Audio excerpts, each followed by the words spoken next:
Kali ini diskusi yang mengangkat revisi Undang-Undang Aparatur Sipil Negara, jangan sampai jadi PHP. Terhadir bersama kita yang terhormat Bapak Wakil Ketua Balik DPR RI Ahmad Baidowi, yang kami hormati juga anggota Balik DPR RI Bapak Taufik Basari dari fraksi Nasdem.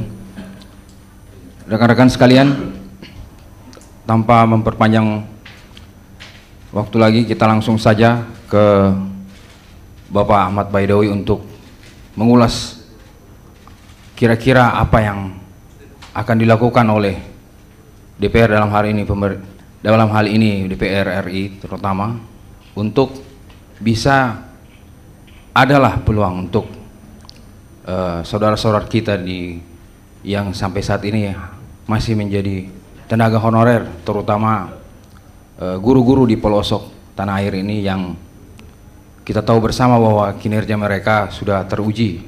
Oke, langsung kita beri kesempatan kepada Bapak Ahmad Baidowi. Assalamualaikum warahmatullahi wabarakatuh. Rekan-rekan media yang kami hormati, jangan lupa juga para narasumber yang sudah hadir dalam kesempatan ini. Ada kolega saya Pak Taufik Basari di Badan Legislasi, ada juga Ketua Komisi 2 Pak Ahmad Doli Kurnia dari fraksi Partai Golkar yang hari ini munas. Ya, kita ucapkan selamat munas lah. Di sela-sela kesibukan beliau bisa hadir. Seperti yang disampaikan oleh moderator tadi, bahwa tema kali ini ya cukup menarik sebenarnya. Lebih bagus kalau misalkan ada juga dari tenaga honorer K2 hadir di tengah-tengah kita, supaya bisa mendengarkan penjelasan dari para anggota legislatif yang membidangi bidang ASN maupun bidang legislasi. Seperti disampaikan tadi, apakah revisi Undang-Undang ASN PHP, kan begitu? Memberikan harapan palsu lah. Kekhawatiran itu hal yang wajar, saya kira sesuatu yang wajar, karena memang revisi Undang-Undang ASN ini periode lalu tidak tuntas. Kalau dari kami, dari DPR, gak usah dikhawatirkan, karena semua fraksi sepakat waktu itu revisi Undang-Undang ASN menjadi usul inisiatif DPR. Salah satu pasal krusial yang direvisi yakni kaitannya dengan batasan usia 35 tahun. Kita sudah menjelaskan, mendengarkan argumentasi dari pemerintah kenapa 35 tahun dan semacamnya, dan kita DPR juga punya hak untuk merevisi undang-undang itu, maka menjadi usul inisiatif DPR. Hampir tidak ada perdebatan di antara fraksi-fraksi yang ada di DPR untuk merevisi undang-undang ASN. Tapi dalam perjalanannya, pemerintah memang setuju mau melanjutkan membahas revisi Undang-Undang ASN, yakni dengan menerbitkan surpres, Presiden menerbitkan surpres dengan mengutus para menterinya untuk ikut bersama-sama ataupun sendiri-sendiri bersama DPR membahas revisi Undang-Undang ASN. Tapi itu tadi, daftar inventarisasi masalah atau DIM dari pemerintah tidak kunjung dikirim sampai periode DPR kemarin bubar, sampai periode kemarin selesai priorisasinya. Sebagaimana ketentuan undang-undang peraturan pembentukan perundang-undangan bahwa penyusunan produk legislasi itu harus persetujuan antara DPR bersama pemerintah. Lagi-lagi problemnya kalau kemarin itu ada di pemerintah. Terus sekarang bagaimana kemungkinan untuk revisi Undang-Undang ASN?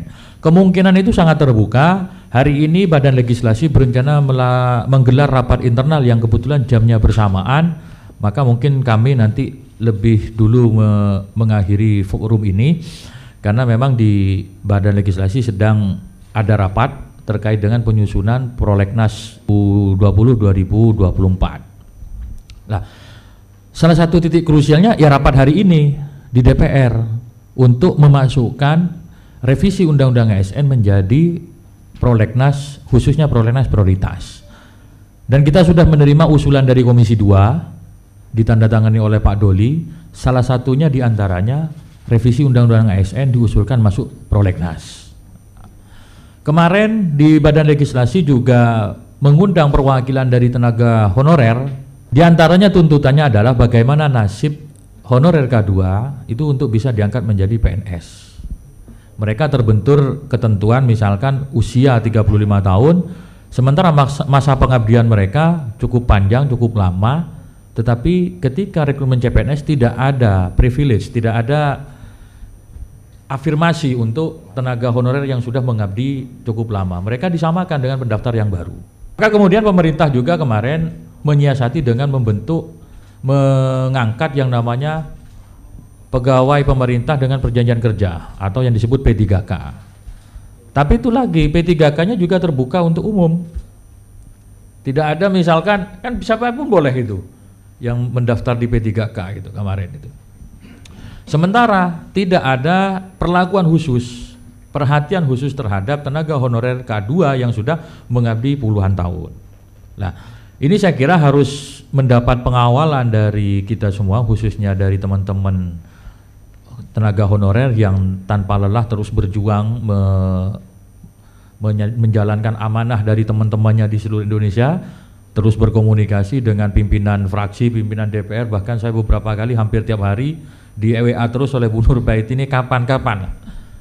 Itu merupakan bentuk upaya. Dan kemarin saya kembali kepada pertemuan yang terakhir kemarin dengan tenaga honorer K2, hampir semua fraksi itu sepakat revisi Undang-Undang ASN harus segera dilakukan.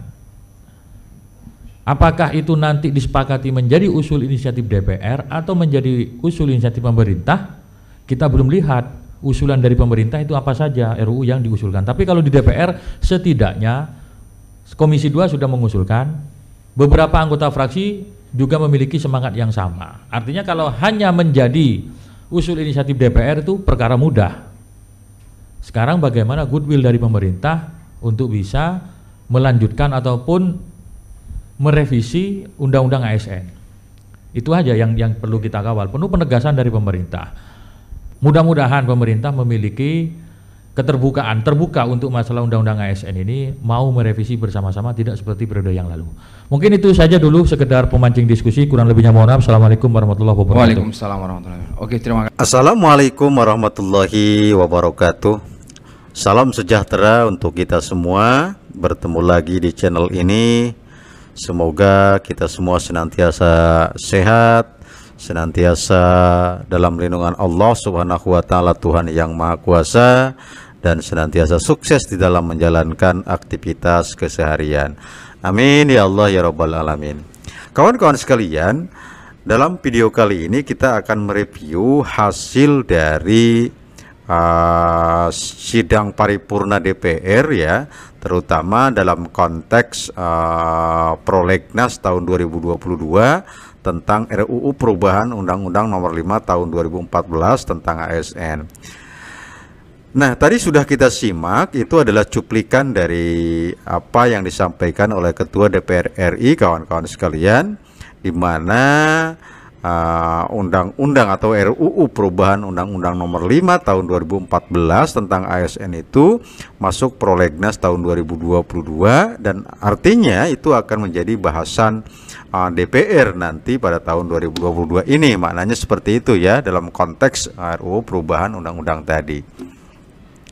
Apa yang sangat signifikan dari cuplikan video tadi, kawan-kawan sekalian ya, itu adalah tentang pembahasan RUU perubahan Undang-Undang Nomor 5 Tahun 2014 tentang ASN ya, di mana di situ diputuskan masuk dalam konteks Prolegnas tahun 2022.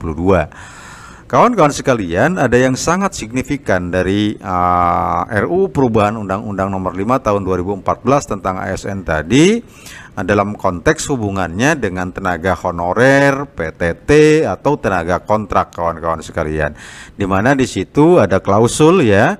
Coba kita bahas, kawan-kawan sekalian. Di sini ada sebetulnya ya. Kita lihat di sini nih. Ini konteksnya, kawan-kawan sekalian. Nah, di pasal yang apa? Pasal 131A ya. Nah, di sini kawan-kawan sekalian, ini sangat-sangat fundamental. Tapi lebih lengkapnya, mari kita lihat di rancangan Undang-Undang Perubahan Nomor 5 Tahun 2014 tentang ASN tersebut, kawan-kawan sekalian.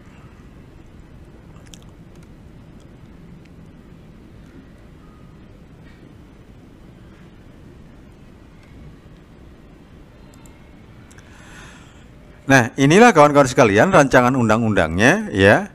Ini adalah rancangan undang-undang yang akan dibahas dalam Prolegnas tahun 2022 itu, yaitu rancangan undang-undang tentang perubahan atas Undang-Undang Nomor 5 Tahun 2014 tentang aparatur sipil negara ya.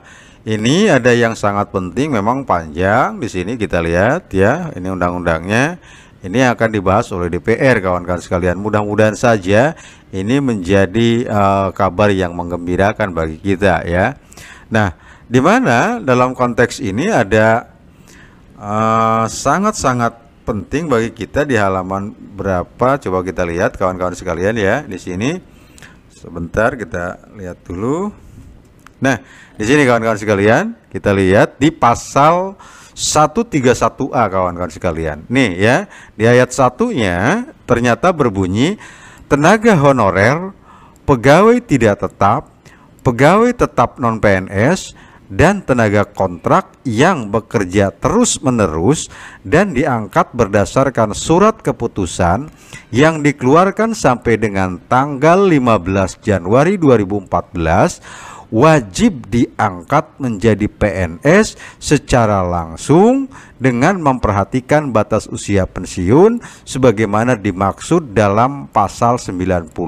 Ini adalah dalam konteks RUU perubahan Undang-Undang ASN itu kawan-kawan sekalian. Jadi kalau melihat klausul di sini, dan ini mudah-mudahan dipertahankan oleh DPR ya. Artinya seperti itu, tidak ada lagi klausul apa-apa, langsung saja diangkat. Ini konteksnya seperti itu kawan-kawan sekalian. Lalu kemudian di ayat yang keduanya, pengangkatan PNS sebagaimana dimaksud pada ayat 1 didasarkan pada seleksi administrasi berupa verifikasi dan validasi data surat keputusan pengangkatan. Lalu di ayat yang ketiganya kawan-kawan sekalian, pengangkatan PNS sebagaimana dimaksud pada ayat 1 dilakukan dengan memprioritaskan mereka yang memiliki masa kerja paling lama dan bekerja pada bidang fungsional, administratif, pelayanan publik, antara lain pada bidang pendidikan, kesehatan, penelitian, dan pertanian. Pengangkatan PNS sebagaimana dimaksud pada ayat 1 dilakukan dengan pertimbangan masa kerja, gaji, ijazah, pendidikan terakhir, dan tunjangan yang diperoleh sebelumnya.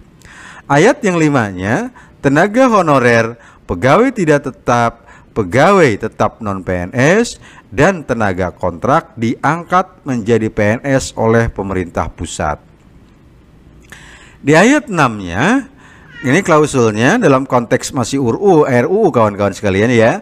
Dalam hal tenaga honorer, pegawai tidak tetap, pegawai tetap non-PNS, dan tenaga kontrak tidak bersedia diangkat menjadi PNS sebagaimana dimaksud pada ayat 1 harus membuat surat pernyataan ketidaksediaan untuk diangkat sebagai PNS ya. Itu artinya kawan-kawan, dan menurut hemat saya seandainya RUU pengganti Undang-Undang ASN ini disahkan, ini akan menjadi kabar baik bagi semua tenaga honorer ya. Karena di sini klausulnya jelas-jelas ya.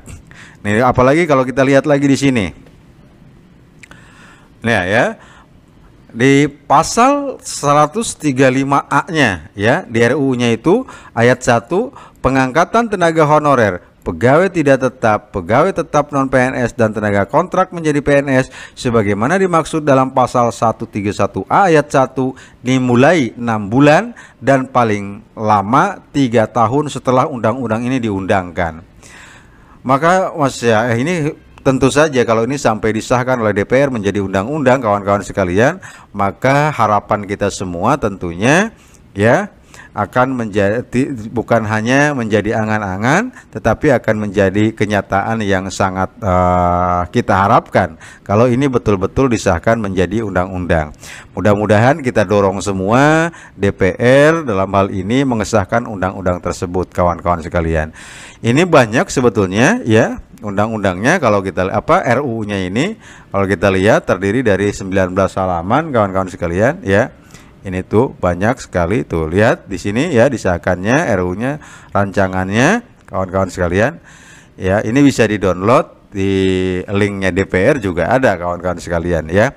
Itu saja barangkali yang dapat di-share, mudah-mudahan bermanfaat ya. Ini mudah-mudahan menjadi informasi yang bagus bagi kita ya. Mudah-mudahan kita berharap DPR mengesahkan undang-undang ini.